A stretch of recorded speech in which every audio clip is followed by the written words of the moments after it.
Hey yo, Guampacom. My name is Diesel Weasel. That's Diesel 2 L's, Weasel 2 L's, Y 2 L's. I have no idea. And thank you for tuning in to another episode of Skyforge. In today's video, we're going to be going over a big patch that they're releasing tomorrow, Thursday, January 11th, 2017. This will come with some big fixes and also some big changes. Some good, some maybe not so good, but I'll let you be the judge of that. So one time, waste no time. Let's get right into this. So first off, just to let you guys know, we're just going to be going over like the major stuff that's going on. So we're going to be going over the fixes, the general changes and additions, some changes with equipment, some changes in hostile territories, and that's also finally some class changes. So first off, just to let you guys know, there's going to be a 4-hour maintenance on Thursday starting at 1 a.m. Pacific Daylight Time and 10 a.m. Central European Time. So like plan accordingly. For me, I'm lucky. It's starting at 1 a.m. It's going to be when I'm sleeping. So I'm good. So when I get up the next day after I get off work, I'm good to go. I'll test out this patch for you guys. Make sure everything's right. And if not, I'll definitely be pinning a comment down in this video just to let you guys know what I learned from playing the patch for a couple hours. All right, so first off, let's just go over some of the big fixes they've got. So number one, no more black screen. So in PvP, if you guys have been suffering from that 3v3 black screen, yeah, so no more of that. That's done out. Number two, they've fixed the name displays, you know, with the dots. So they're cropping that out. So we should be seeing all player names from now on after this patches get released. Number three, Flavius Laboratory. I've seen a lot of people saying that they can't progress in Flavius Laboratory because the button's not there and they can't receive any more quests. So if you have that glitch, which I know a lot of you do, and you've been sitting on Flavius Laboratory for a couple of days and can't progress, don't worry, that fix is coming for you. They should come with this patch, so you should be able to start progressing in your laboratory now. Next, they're also improving the stability, so you should be getting less crashes, you know, less machine guns from your Xbox, and then that just restarting, so a lot of less of that should be happening. And last with the fixes, the equipment tutorial. They're making a change to it so that I know a lot of people have been having problems with that equipment tutorial mission after they finished their Yellow Brick Road. So they've changed it from, instead of having to get different gear from different raids and dungeons, so you'll now just have to complete a raid or dungeon to finish your equipment tutorial, and that'll be it. So it should be a lot easier for you newcomers that are just getting stuck there, or that would be stuck there after you finish your Yellow Brick Road. So that's a big thing. If you haven't encountered it yet, believe me, it's a biznitch. I've done it. It took me a couple days before I actually figured out what to do. So that's one big fix that they're also bringing. All right, next, let's move on to some general changes and additions that they're doing. Number one, we're getting a new stat formula for weapons and a Flavius Laboratory. With this, don't be scared, guys. It's not a nerf. What they're bringing is going to up our damage. So it's going to up our damage by a lot. So if you see your weapons come with, you know, total damage, rain damage, support, or efficiency, that stuff, they all stack with each other. So we should be seeing a damage increase from that. So next we have our stat comparisons. If you go in your equipment tab, you can now compare two items. So you can now compare your item that you have equipped with the item you think you want to equip, so you can compare the stats. So you no longer have to go back and forth to try to memorize one set of stats or writing it down and then comparing with the other ones you have. So you will no longer have to do that. All you got to do is hit your right stick and it should pop up two tooltips for you, and then you can compare it that way. Number three, our rewards for crashed ships missions. So like the crashed aircraft mission where we receive reagents. I think it's marks of the sage, if I'm not mistaken. Could be wrong. Don't quote me on that. So the marks that we get will depend on the score we get from that mission. So I know some people have been cheesing that mission and dying and still getting all the rewards from it. So apparently they figured that one out and they're scrapping that. So now instead of you just going in there and getting your max amount of reagents, your marks, you will now have to complete the mission, get an S ranking, and then that'll give you your max amount of reagents. Also, they are increasing the credits received from an adventure. So every adventure you get now, the credits you receive will get bumped up. So that's a good thing. I'm not complaining. I want as much credits as I can. I need to knock out my damn cathedral. So I'm definitely not complaining about that one. And also a little minor thing, the interface will now display your recommended stats for a selected class.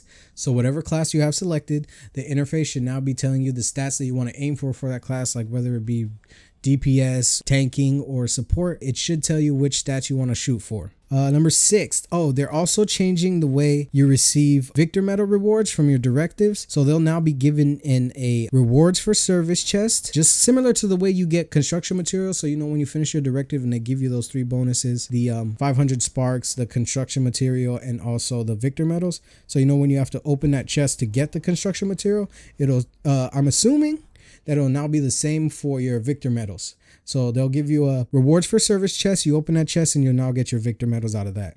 And last, there's a little minor change. They're also changing the icons for all your marks. So your mark of the judge, the king, the sage, the assassin, all those icons will be changing. So don't worry if you sign in and you look and you're like, oh, my marks are gone, I don't have any anymore. No, they're still there.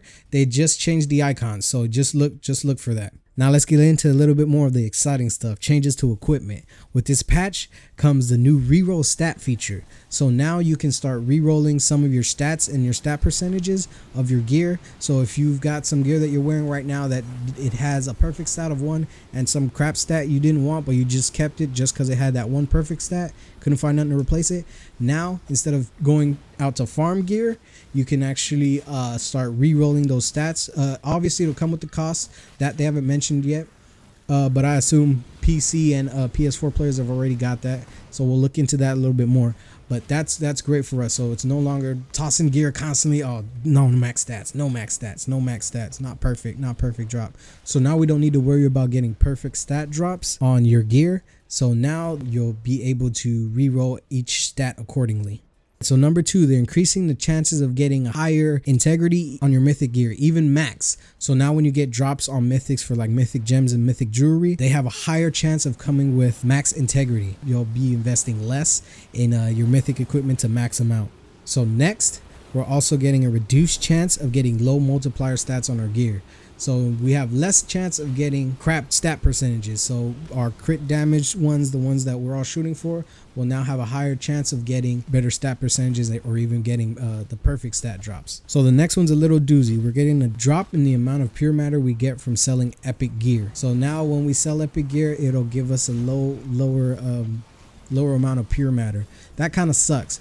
But with the next one, we're getting a lower cost of marks for upgrading. So we're getting less pure matter back, but they're also giving us a lower cost for upgrading. So it'll cost us less marks to upgrade our gear. So going from blue to purple or purple to mythic, it'll cost us less reagents or marks. So that's kind of makes up not so much, because we know we all like to farm pure matter because we need that for mythic, which kind of sucks. But all in all, hey, what can you do? Can't get everything you want. Can't be perfect. All right, next, let's go into some changes with hostile territories. So there's a couple new changes with hostile territories. They're changing the way hostile territories work. So now the rewards in hostile territory boxes have been increased. So now you'll be getting better rewards when you're opening those ether boxes. So that's a good thing. So another one that not really of my taste, the density of monsters in some areas around trees have been reduced. So with this, it'll be a little harder to like pull like groups of monsters when you're trying to do farming with a group. In a way, it'll benefit. It's you can get the trees without running into a lot of stuff, but it'll also be harder for us to go out and grab mobs to pull into the trees so that we can farm. So that's a little, it's gonna make it a little harder. We'll see how much they reduce it by, because they haven't been giving us exact numbers. They're just giving us you know, general statements. So we'll see when the patch comes and we'll test it out and we'll see where we'll go from there. Next, which is another hard one. When you gain ether too fast, a boss is going to spawn by the tree. So when this boss is alive, the tree's aura won't work. The only way you can gain ether is by killing that boss. So that's going to suck. So if we're out here farming and just grabbing ether like crazy, a big boss is going to come, and then the boss will not let us get any more ether. So when the boss gets there, you're going to have to concentrate on the boss, kill him to start regaining ether. If you don't, the boss is going to suck out all that ether from that tree, and it's going to suck. Believe me, that's good. That's really going to suck. But we'll see where it goes from there. Next off, the amount of ether drops from monsters has been slightly reduced. So as you guys can see, hostile territories is kind of getting a kick in the butt other than the rewards. So hostile territories is going to be a little bit harder. So we'll get less ether drops from monsters. They say slightly. I don't know how slightly. We'll see.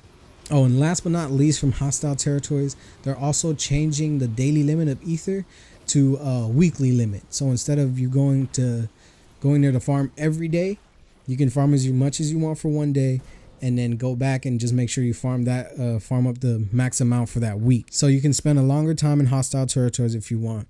But we'll see how much the weekly limit is. I think what our weekly daily limit is 5,000 ether.